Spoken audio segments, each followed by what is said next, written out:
حضرت علی المرتضیٰ رضی اللہ تعالی عنہ حدیث مبارکہ کے راوی ہیں۔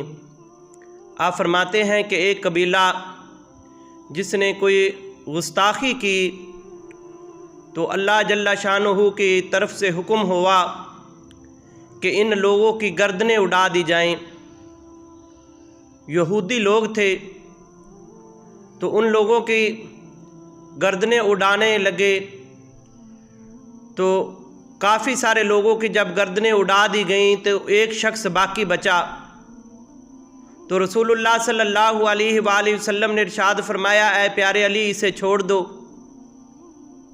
تو حضرت علی عرض کرنے لگے یا رسول اللہ اسے کس لیے چھوڑ دیں، یہ بھی یہودی ہے، ان لوگوں کے ساتھ شامل ہے، اسے کیوں چھوڑ دیا جائے؟ تو رسول اللہ صلی اللہ علیہ وآلہ وسلم نے ارشاد فرمایا اے علی المرتضیٰ ابھی